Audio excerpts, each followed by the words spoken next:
고려 시대에는 어떻게 살았을까? 글 최선희.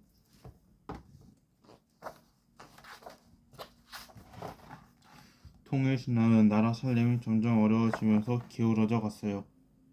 그런데도 진성여왕은 백성들을 돌보지 않고 날마다 잔치만 벌였지요.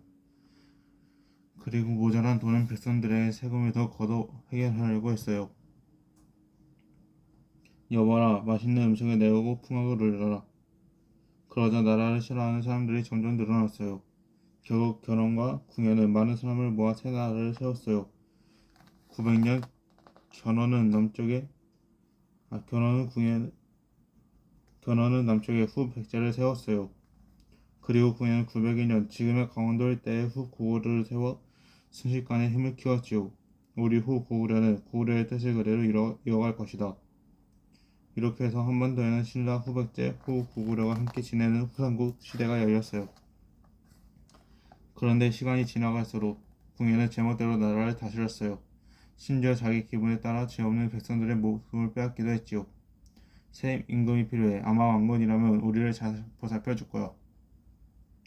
사람들은 궁예의 곁에서 백성들을 돌보던 신하인 왕건에게 새로운 왕이 되어달라고 했어요. 왕건은 자신이 과연 잘할 수 있을지 걱정이 되었어요. 하지만 신하들이 계속 부탁하자 결국 궁예를 내쫓기 위해 군사들과 함께 궁궐로 향했어요.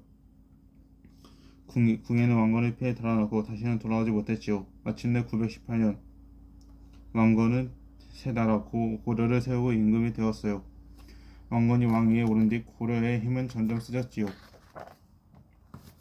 이미 힘이 약해진 신라는 고려 앞에 무릎을 꿇고 말았어요. 폐하, 저희 신하를 받아주십시오. 하지만 강력한 군대를 가진 후백제는 고려에 항복하지 않았어요. 그러는 중 후백제에서 왕자들이 왕의 자리를 두고 다툼을 벌였어요. 심지어 맏아들인 신검은 아버지 견훤의 절에 가두기도 했지요. 그러자 견훤은 고려에 항복하고 왕건에게 후백제를 공격하라고 했어요. 이것이 후백제를 없앨 좋은 기회이옵니다. 견훤은 후백제를 무너뜨릴 좋은 방법까지 알려주었어요. 결국 후백제는 고려의 공국에 무너지고 말았답니다. 이렇게 해서 왕건은 후삼국을 통일하였답니다.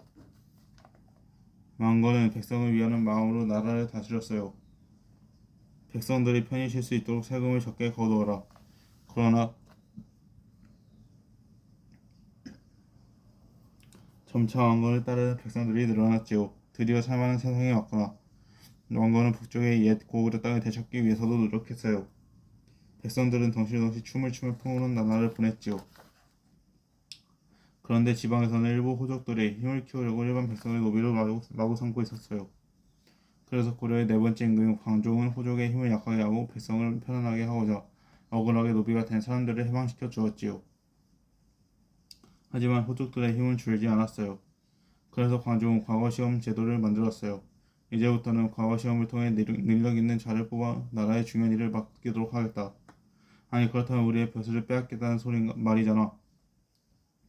그럴 수는 없지. 호족들은 과거시험을 반대했어요. 하지만 광종은 958년 우리나라에서 처음으로 과거시험을 치렀지요.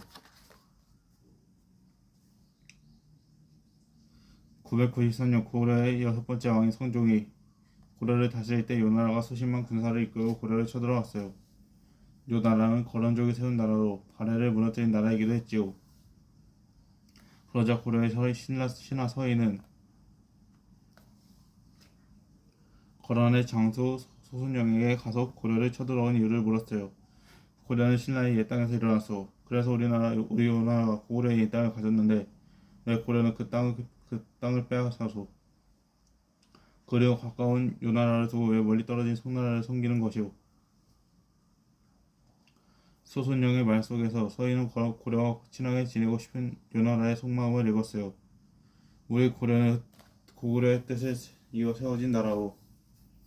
그러니 고려가 고구려의 옛 땅을 갚는 것은 당연한 일이오. 그리고 우리가 요나라와 가까이 지내지 못하는 것은 여전히 압록강에서 가로막혀 있기 때문이오. 그러니 여진을 몰아내도록 도와주십시오. 서희의 빈틈없는 말씀시에 소순영은 마음이 움직였어요. 결국 소순영은 거란군을 이끌고 자신들의 나라로 돌아가고 고려는 압록강 주변을 차지할 수 있었지요. 하지만 그 뒤로도 고려는 여러 차례에 거쳐 고려를 다시 쳐들어왔어요. 고려의 장군 강감찬은 이에 대비해 미리 준비를 해두었지요. 강감찬은 거란군이 지나는 길목인 흥화진에 군사를 몰래 숨겨두고 거란군을 기다렸어요. 알다시피 이곳 흥화진의 물살은 매우 거세다. 튼튼한 새 가죽을 연결해 이 물살을 가로막아라. 강감찬의 명령에 따라 군사들은 소의 가죽을 연결해 큰 막을 막아 물을 가두었어요. 그리고 드디어 거란군이 흥화진에 도착했지요. 지금이다. 막아놨던 광물을 흘려보내라. 그러자싸 하는 소리와 함께 물이 홍수처럼 터져나왔어요. 거란군은 성난 물살을 이기지 못하고 강물에 휩쓸리고 말았어요. 기어고 수많은 거란군이 이곳에서 목숨을 잃었고 고구려군은